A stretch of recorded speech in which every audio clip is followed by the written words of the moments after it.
All right. Hello, everybody. Welcome to this very special episode of The Rise of the Untamed Fox. I have asked my collaborator, my friend, Georgina Elmer-Shady to join us today. Hello, everybody. Welcome to this very Hold special on. episode. How do I make this quiet? Of The Rise of the...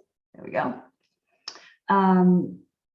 Because I wanted to have a conversation today about what is going on in our world and in our country in regards to gun violence. Now, if I use the word gun violence a lot, I think that YouTube will probably be mad at me. So I'm going to call it NUG, which is that word backwards. We're going to talk about NUGs, and we're going to try to have a conversation about what is going on in the world, because it is an important time. But the thing is, this isn't the first time it's been an important time. We have faced this issue time and time again. And yet we are almost inured to it. People are in shock when it happens to children, but this is the 233rd mass shooting in the United States of 2022. Not of the past decade, not of the life, of the past, literally, of the past almost 6 months. So what do we do as citizens who are in this world, and how do we have a conversation about things that people are scared to have a conversation about? So that's my little preamble. Georgina, what do you have to add? And I'm going to try to see if I can see any comments. Yeah, I'm happy to be here today. I, like probably everyone, been deeply touched and deeply moved by the events yesterday. I have children of that age group, and I'm from the UK, where we have obviously very different regulations and laws, and it's shocking to see what's happening. And obviously there's a massive debate now coming out on the other side of this that I feel we need to be talking about. Yeah. And the sad part is, hello, Stacia, thanks for being here. Feel free to tag any of your friends that might want to come in. The sad thing for me about this is that this is not new news. And even the reason that nothing is being done about it is not new news. When Sandy Hook in Newtown, Connecticut had a similar kind of thing where it was a very, very young group of students, I believe 26 were killed then. When the Parkland shooting happened in Florida, there were 19, I believe, that were killed then. The question becomes, at what point is this a video game? At what point is life just a video game?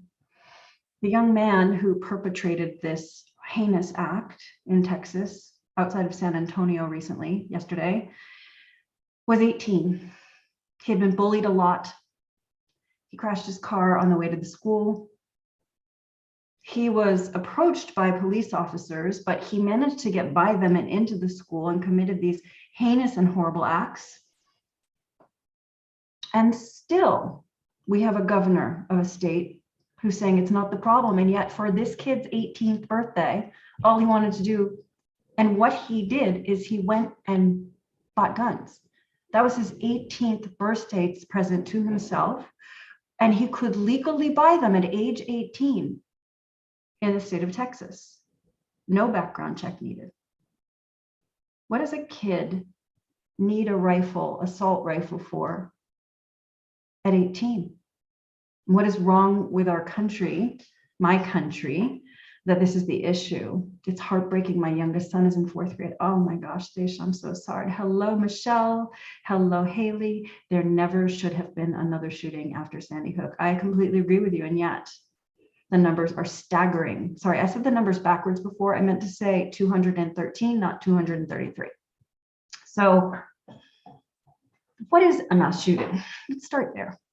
A mass shooting is defined as a perpetrator where one person is either injures or kills 4 other people. That's what makes it mass, as opposed to a regular murder, a regular shooting.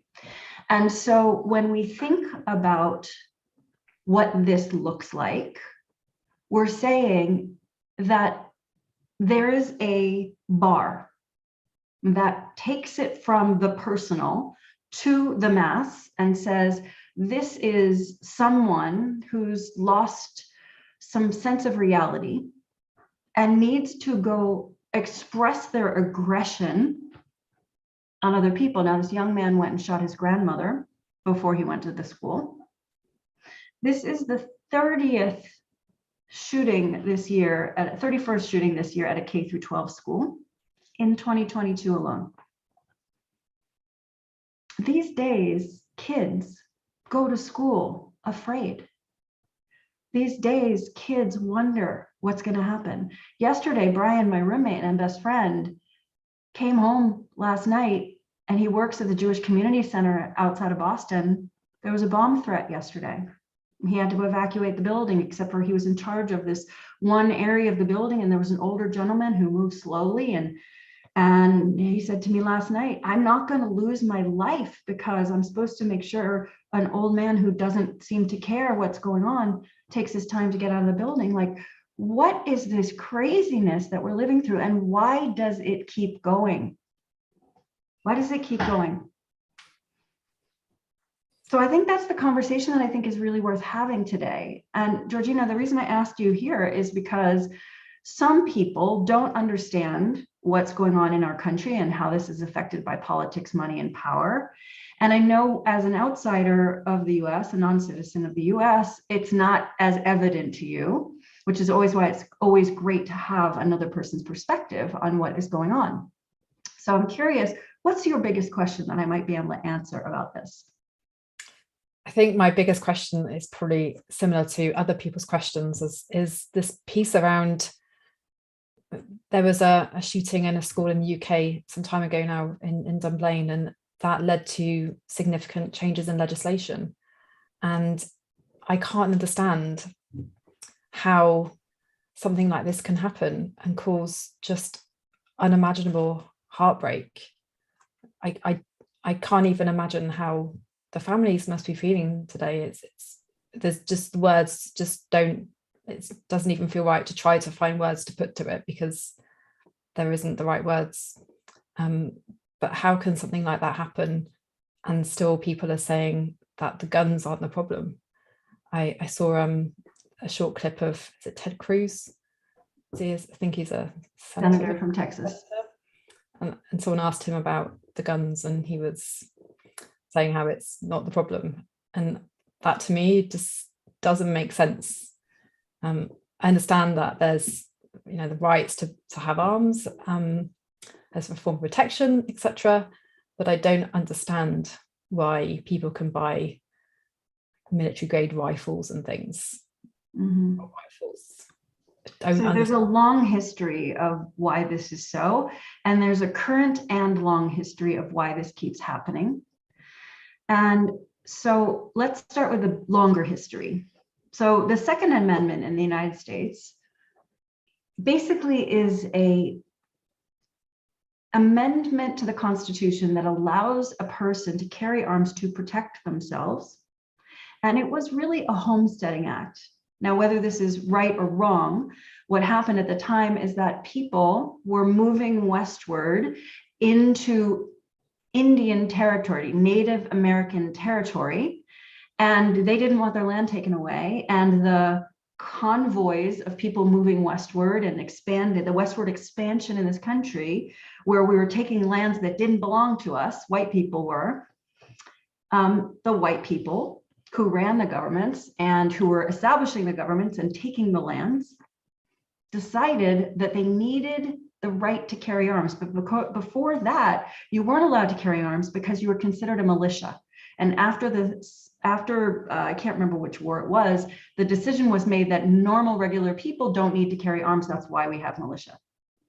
So the whole point of the Second Amendment was to protect your property as you're expanding westward. But it has been bastardized. When people say their Second Amendment rights, they hold them so dear, like they hold the rights to speech. They're like, I have the right to say whatever I want, and I have the right to carry a gun.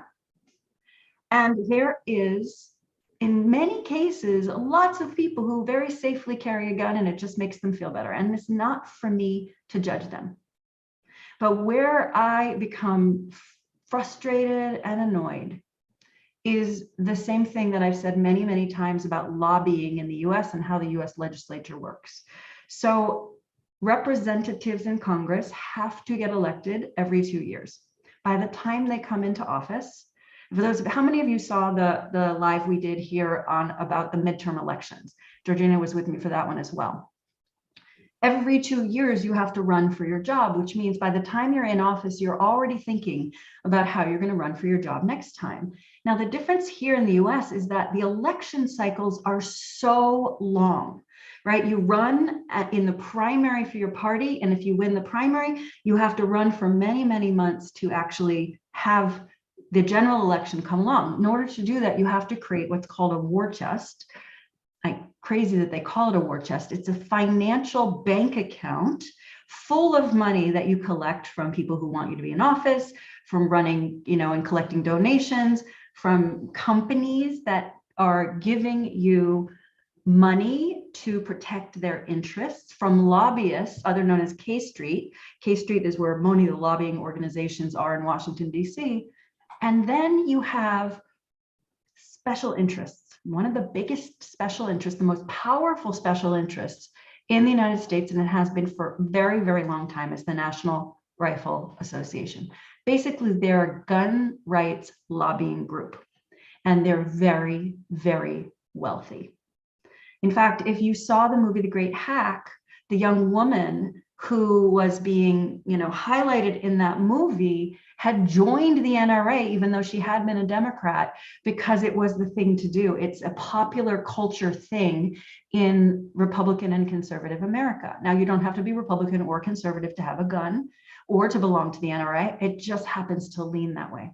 The NRA has way too much power.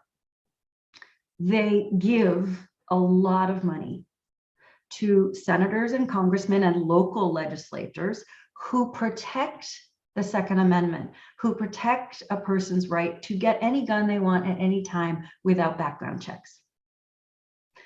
Stacia says, I always assumed that every state required firearms identification. I was floored to learn it was only required in my state. Yeah, that's right. This is the problem when we don't have a federal law mandating background checks. Every state can decide what they want by themselves. And you know what? You look at the state by state and where these mass shootings happen, and there's a map. I can post it later. There's a map showing which states have more mass shootings, and the ones that do tend to have a populace that carries a lot of guns and very easy access to guns. So the problem is that anybody who is trying to legislate to do gun control is going to find themselves up against an enormous lobby, an enormous organization who's going to say, fine, you vote against that, or you vote for some kind of gun control, we're pulling all of your campaign money. So what used to be all politics is local, meaning you serve your local community, you vote on things based on what your local community means. Now all politics is federal, because there are party politics that say, we have these things called political action committees. Political action committees can raise tons of money, and they can give as much money to a cause as to a person as they want, as opposed to an individual who can only give a certain amount. So what would happen is, like, a person running for office, because they knew they couldn't raise money from very wealthy people alone, they would start a political action committee, and that political action committee had some fake name that was all about getting that money to that candidate. So when you start to tie say I was an elected official, my ability to keep my job, to stay in power, to do the things that I do that make me feel like I'm important, and then I have the ability to go for more power based on my current position. If I know that one of the keys to staying in office is making sure I don't piss off the people who are going to be able to fund a lot of my campaign, the NRA has all of these people literally with their panties in a twist, because they cannot do the right thing for fear of losing their jobs. And instead of putting the collective good above their own personal power and their ability to raise this money, they cave.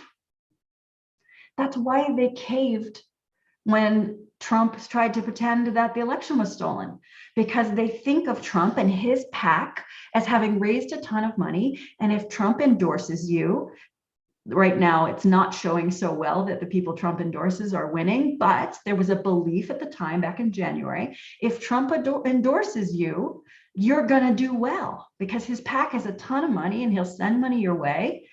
And so this is money and politics and special interests. And it's the same thing that's been going on forever. So I'd love you to ask questions. I'm going to go to the comments for just a second. There comes great responsibility with these rights. Exactly. Yes, election cycles are insane. I believe teaching humanity how to deal with emotions and learn about themselves and spreading self-awareness, learn how to heal trauma and deep wounds. That's where we need it. Spread consciousness. Exactly. Voting awareness. Yes, so needed. And this is the thing, like if I could change how we teach in this world, I would pay early educators the most money of anybody in the world. And I would make sure kids learn emotional intelligence. I would make sure that kids who come from families that don't know how to treat them, that are treating their kids or abusing their kids or have violence in the household, I would make sure those parents got educated, because the problem is teachers can only do so much. The kid goes home and they're so influenced by their parents, and their parents, if they're being ignorant, and they don't really know what they're doing, they're raising children who are going to be broken. And then there's guns around. So this is the biggest problem, is that it's from the grassroots. We talk about in the Dare Human world, grassroots, grass middles, and grass tops. And this is a grassroots problem and a grass tops problem. Grassroots is that the parents are not raising healthy children. The grass tops is that the legislators aren't doing anything because they're too afraid of losing their jobs. So we've got this crunch in the middle, which is how people get killed in mass murders.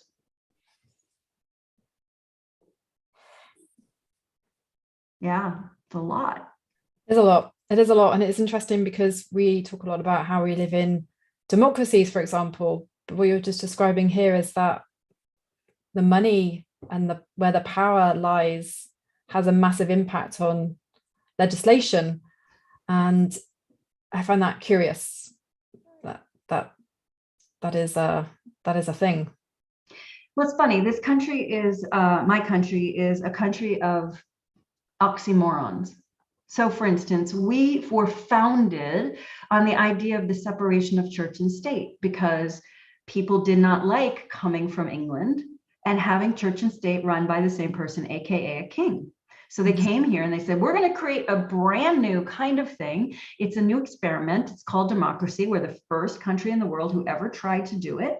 We're going to give people the right to vote, but it's not going to be a full democracy, right? Because we're going to have this weird thing called the Electoral College, but we're going to pretend that everybody has a right to vote.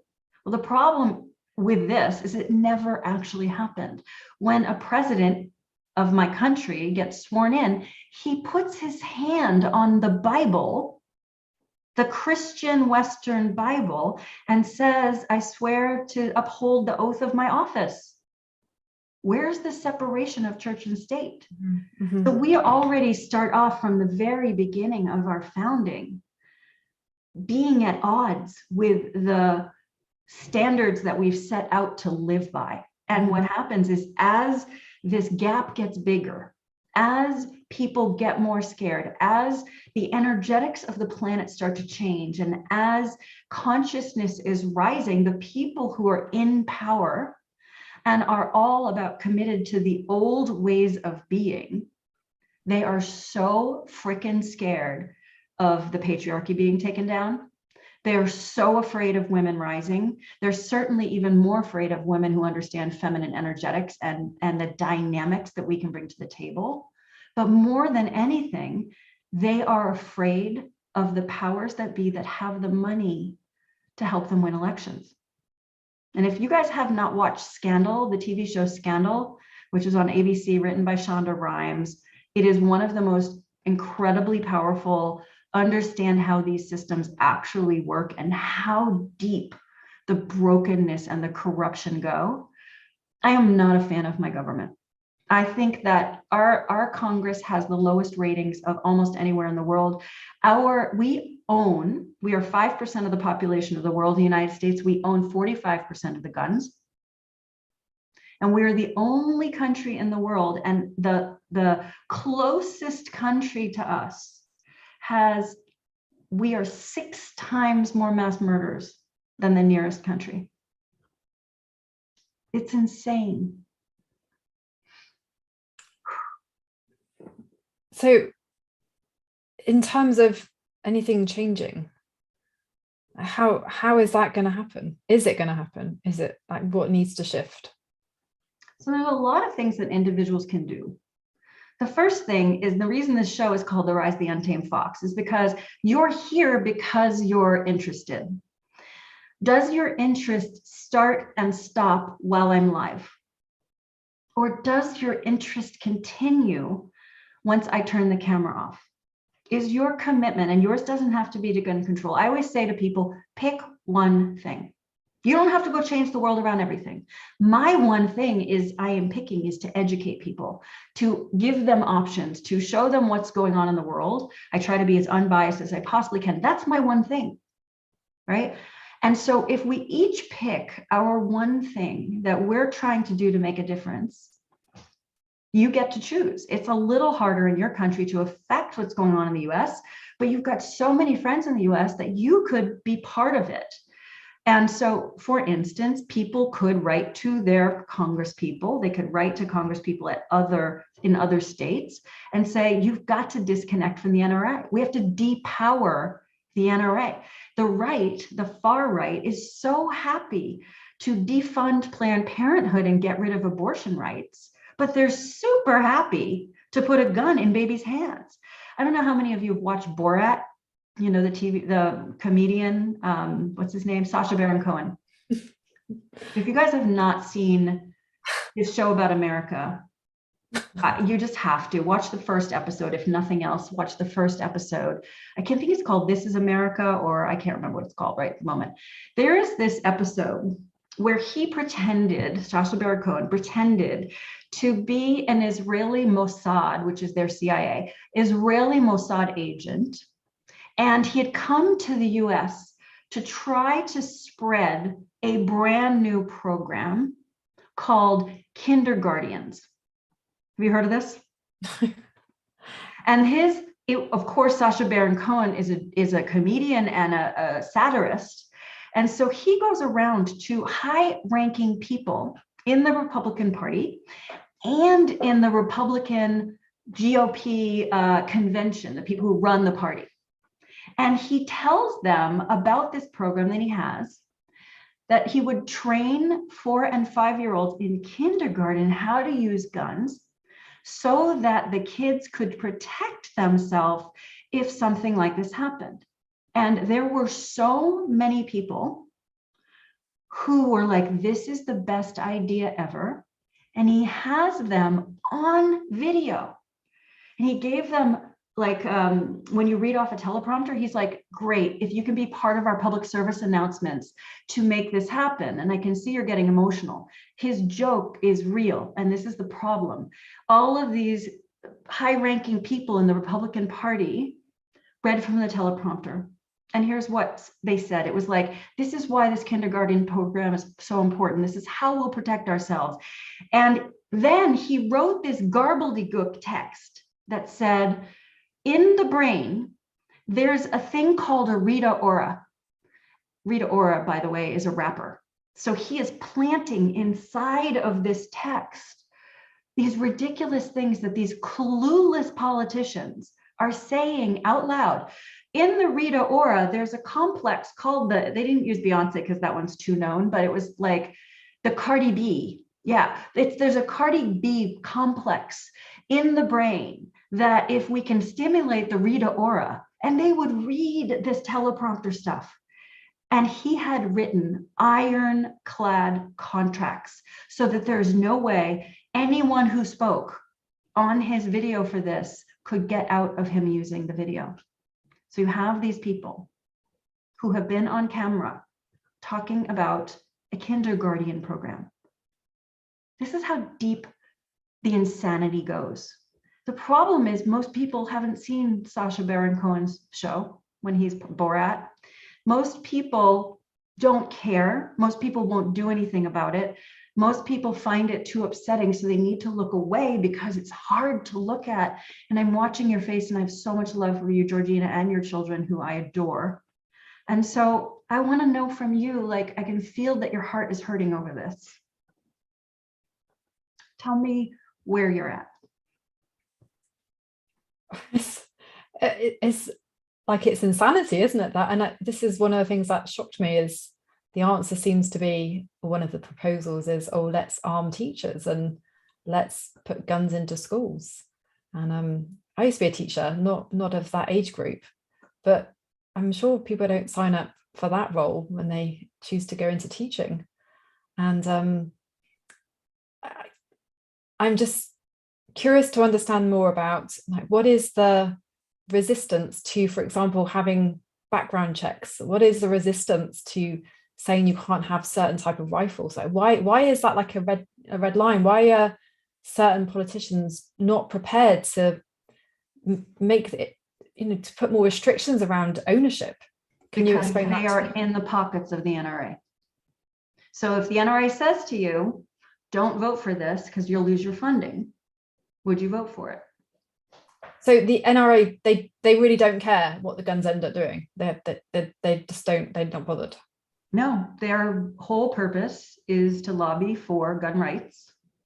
And they are the most powerful lobby in the United States. Because it seems like a sensible conversation to me. Let's talk about how we can put some restrictions down. Because, like you say, 18, you can buy, I've heard you can just like walk into Walmart and buy a gun, for example. Is that right? Yep. I can't get my head around that. When I remember the first time I went into a store, because I'm from Massachusetts, we're like, I call us the Socialist Republic of Massachusetts. The first time I went into a store and saw that you could buy a gun like you could buy a pair of tennis sneakers, I was like, are you kidding me? I had never seen that before. I don't live in rural America where this is a thing, where everybody needs to carry a gun in the back of their pickup truck. Just wasn't the world I lived in. So let me check in the comments. Stacia says, yesterday morning, our school district recovered a gun from an early elementary age student's backpack. The student brought this gun from home. His family was unaware. This is what happens when kids start to think that real life is a video game. This is why I'm so anti-video game, or video games that are about guns and violence, because kids don't know the difference. And there's a story of two like 4-year-olds who were playing together, and they were used to playing with fake guns, and one of them somehow got in hand the gun of his parents and shot the friend. I mean, these are just horrible things that happen because parents are negligent. If we go at the extreme, I probably shouldn't say this out loud on live anything, but I believe this. I think you should have to have a license to get a baby. If you cannot be a responsible parent and teach your kids the right way, the right and wrong, if you're not emotionally intelligent to raise a whole human, you have to get a license to drive a car. You don't have to have a license to have a gun, and you don't have to have a license to have a kid. Like, what is going on with this world? Haley says, as a collective, what we now have isn't working and hasn't been. There's a huge gap. Exactly. And the problem is, you're seeing the Democrats come up on the Congress floor over the past 24 hours, and they're screaming. They're like, what is wrong with us that we can't do this? But nobody from the right is going to say, well, the NRA owns us and we're not going to lose our jobs over this. It's not worth me losing my job. But you better believe, as soon as one of them loses a kid, it's going to be interesting to see what happens, right? As soon as one of them has a family member that is a victim of gun violence, but until it's close to home, just like all of us, they can look away. So what happens if we force our faces forward? And we say, okay, I'm going to think about this. I'm going to do some research about it. I'm going to ask myself questions about it. I'm going to say, where do I stand on the issues? And get the information you need to make a good decision about what's right for you, and then find ways. It doesn't have to be about gun control. You can fight for abortion rights, which are under fire right now. You can fight for women being safe from being battered at home. You can be in support of, trees. I don't care what it is, pick a thing. The thing about life and the thing about being an untamed fox is we stop being about ourselves. There are I-centered people and other-centered people. And most of the people who come into the Dare Human world are other-centered, because we don't go, I'm just making money so I can buy more things. We're not like, let's just make all women wealthy so we can pretend we're guys and spend our money like it's still a pyramid. Let's raise all the boats, which is why I do scholarship programs, which is why I do low price programs and high price programs. I need to make a living, but I want to support everybody. What can you do? And I'd love to see you drop into the comments some ideas about what you do. Haley says, Stacia, scary. I'm so grateful Jana's school has really good security. Most Pittsburgh public schools have great security measures, metal detectors, and a guard at front door that is locked. Whew. Although those measures won't stop someone truly determined to hurt people. I agree with you. Hi, Jocelyn. His show is brilliant. It's all political BS, and it makes me so mad. Me too. I hate that I have to jump off for a client call. I love you, ladies. We love you too, Michelle. We know we need, and we know what we need, and we create these black holes of insanity for ourselves as human beings, all over power and money. Yeah. And the thing is, it's power and money with white men and a couple of white women. You do not see this in different cultures. There is such a broken, toxic culture, and the backlash of reverse racism that a lot of white people are claiming right now makes me want to barf.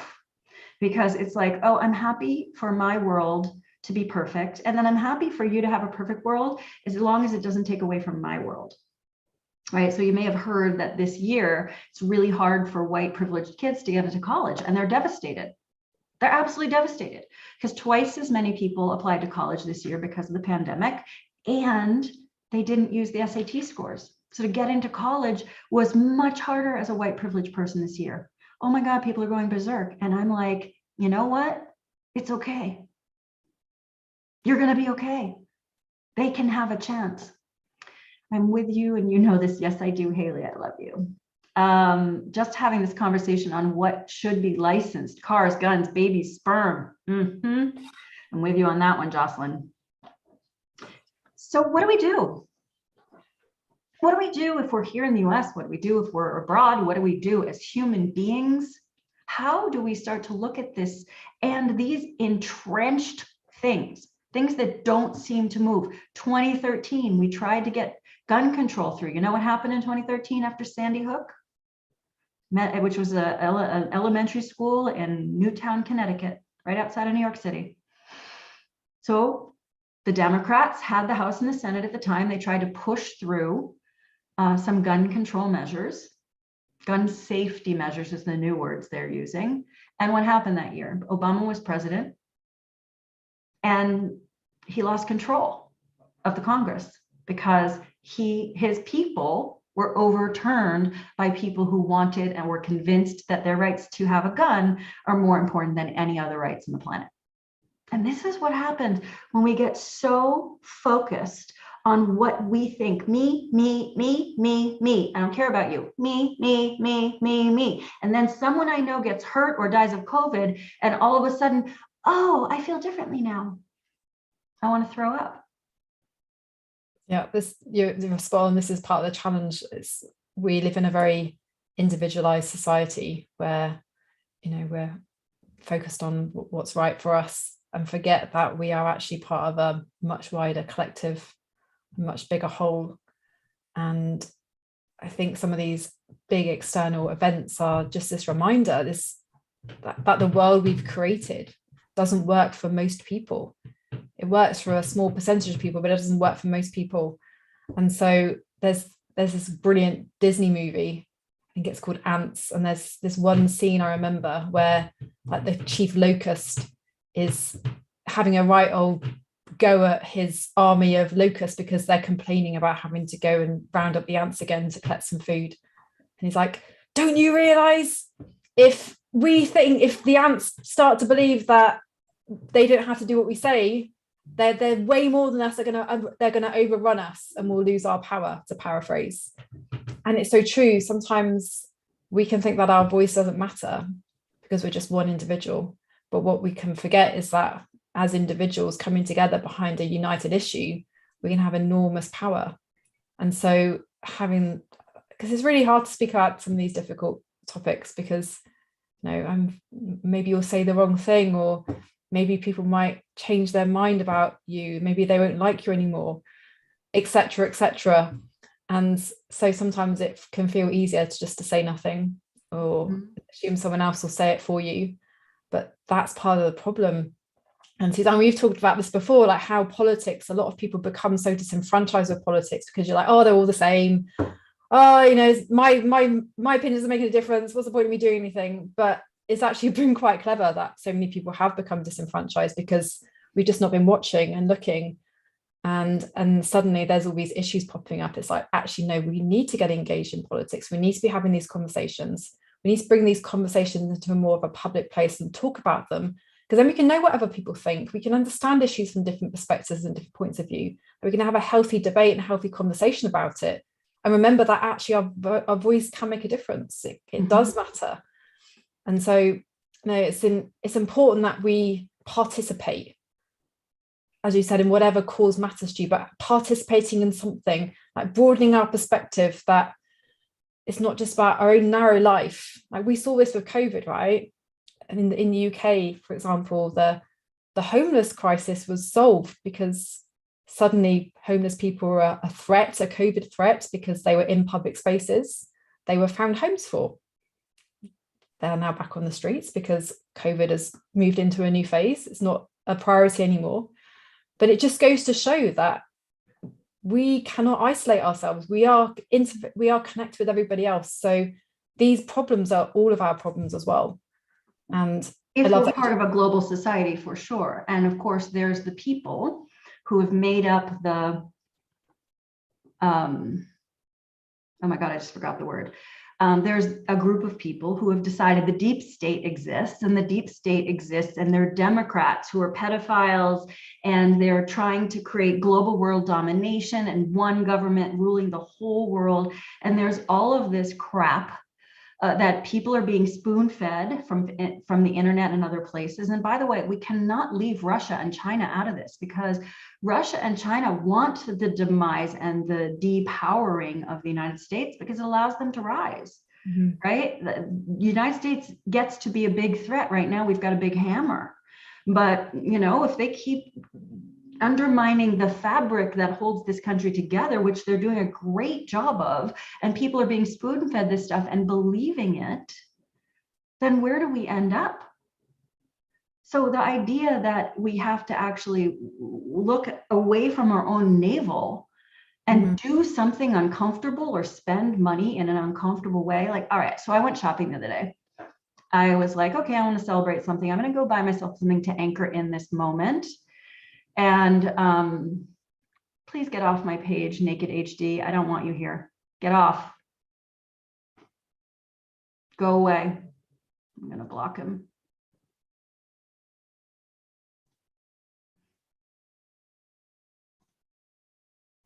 Okay. So, sorry. The best girls in the world distracted me from the real conversation that we're having. You're talking about going shopping to buy something to remark a moment. So I was going to have a moment. And one of the things I know is, look, I'm part of the coaching community. I've been doing it for many, many years. This online coaching world that I have learned and gotten to know, I've met some of the most extraordinary people in the whole world, including Georgina and all of you who are on live with me, except for Naked HD. And what I can say is that it's an incredible community that is a matrix.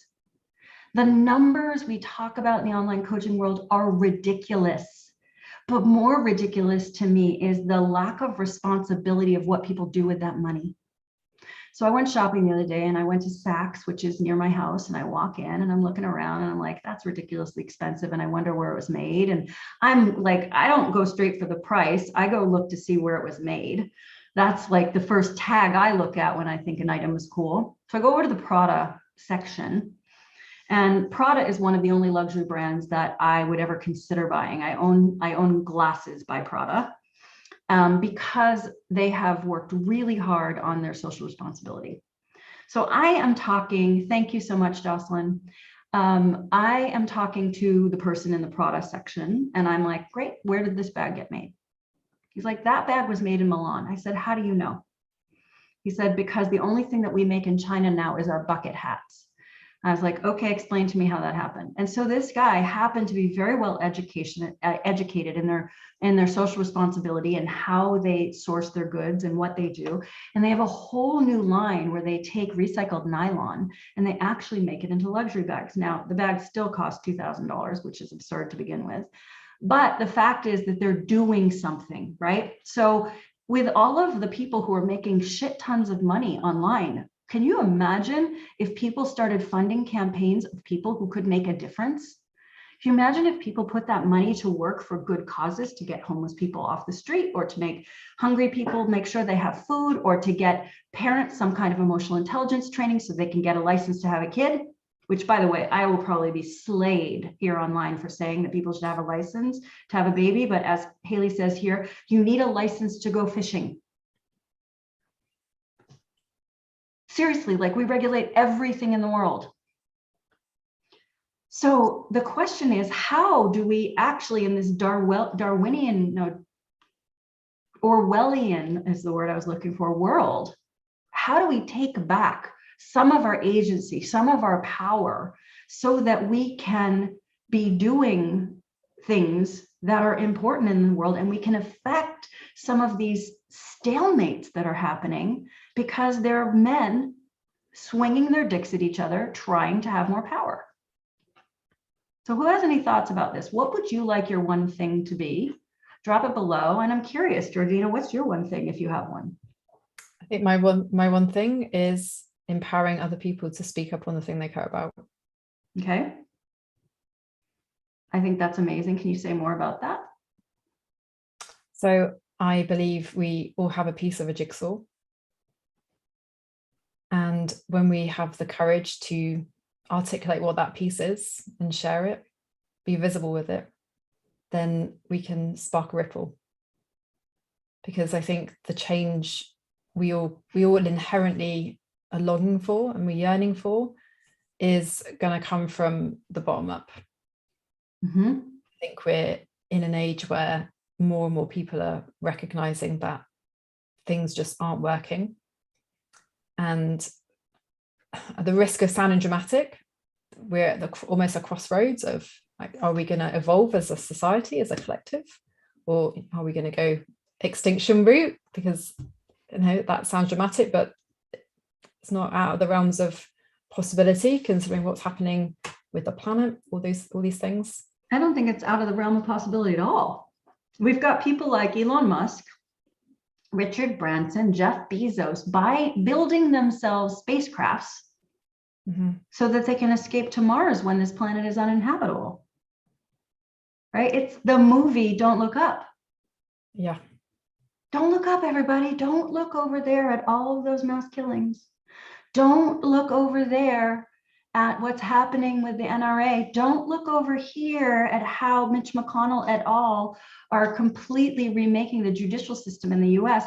Don't look over here how Cambridge Analytica made Brexit happen. Don't look over here at what's happening with the US funding, people who are leading coups in other countries, and yet the US thinks it's such a great actor in the world.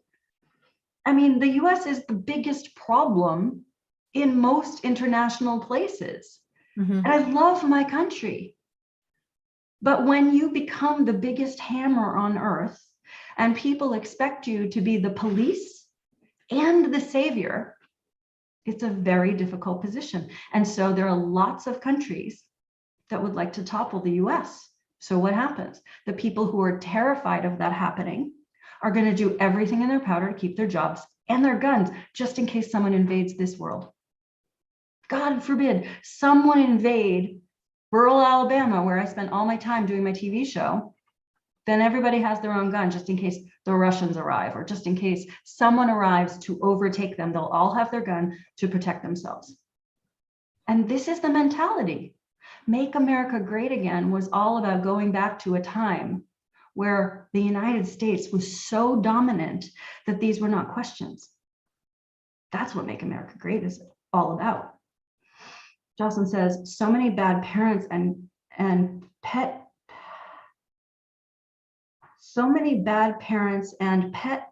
parents should be vetted to raise another life. Ah, got it. Yeah. I mean, it happens to be a biological right that we all have. Are we abusing it? If we're raising abused children, if we're having children that we don't want, like, where does this end? I don't know the answer. And I don't mean this to get off about like population management in any way, shape, or form. But I will say gun control, gun violence is a version of population management, right? Someone's taking into their own hands who they think should be able to live or not. So what do we do? So the why this keeps happening is because we're not raising healthy people. The what is happening is that the NRA owns everybody that's in political office that is for lack of gun control or gun safety measures. And the electorate doesn't give a shit. They really don't. Because if you look at 90%, polls in the US, 90% of Americans want there to be greater gun control. And if all politics was local, every single one of those politicians will be voting with that 90%. But they're not. They're voting with the NRA. Hi, Shamika, but who would be the decision makers deciding who is and isn't a good parent? I think this is a very, very tricky issue, which is why I said, let's not get into population control because it can be very tricky, right? But what if, just like you have to take a class to learn to drive a car, what if you had to take a class to learn how to be a parent? What if that was a prerequisite? Would that be fair? Is that evolution of humankind? I don't know. I mean, is it okay for parents to keep guns in their living room drawer and then their kids find it and shoot the brother or the sister or the kids down the street?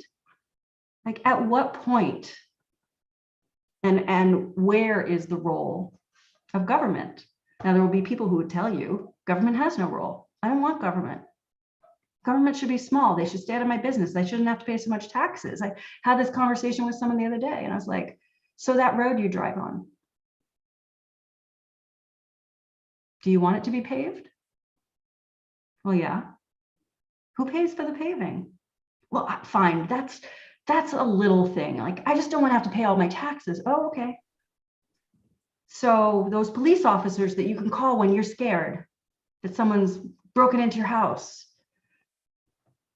do you want them to go away? Oh, no. Of course we should keep police officers. Oh, okay. So what would you like to have go away? Oh, just all the waste. Okay, so maybe our elections shouldn't cost so much money.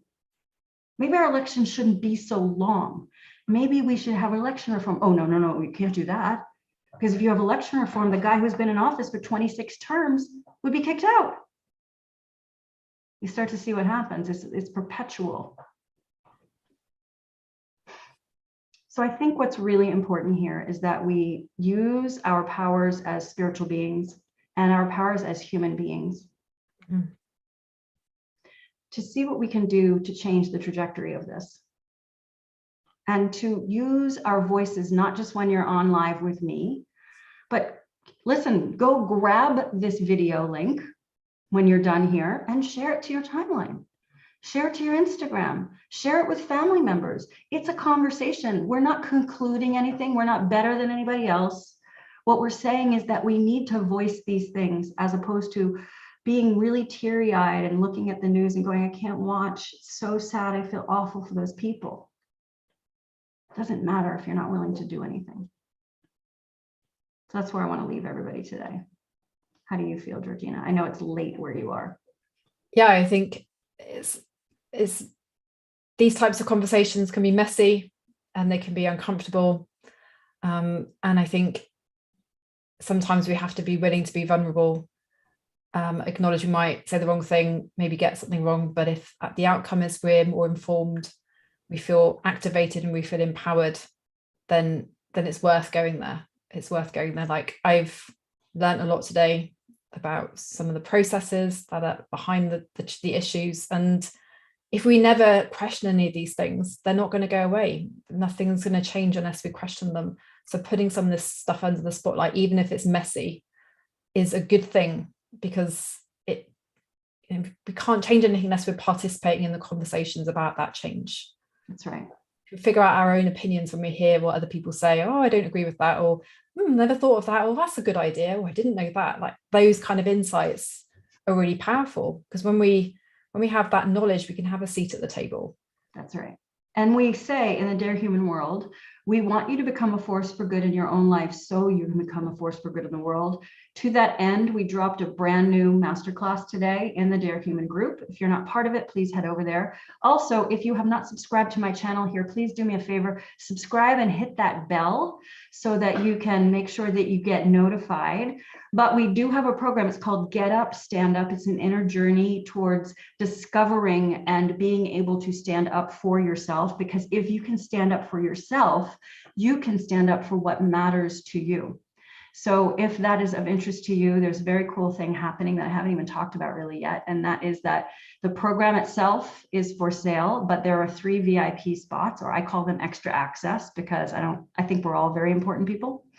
And that is that for those, you get live coaching every day of the session. So it's going to be a very unique experience in the Dare Human world, because I'm going to coach people through the 3 different stages of learning to stand up for yourself. And I think it's going to be an amazing program. So if that's of interest to you, head over to Facebook or message me here on YouTube, and we'll make sure that you get the links that you want. Those 3 spots are going to go really fast. So make sure you grab one if you want to be one of those. If you've never been live coached by me before, and my coaching is usually very expensive, this is a very powerful way to get some live coaching for you. So I hope that appeals to people. Thank you for tuning in. Thank you for being part of the rise of the Untamed Fox community, being part of the Dare Human world, and being part of my life in particular. I love you. Thank you for being here. Please grab the link, share it. We need to talk about these things, even as Georgina said, when it's messy. Have a great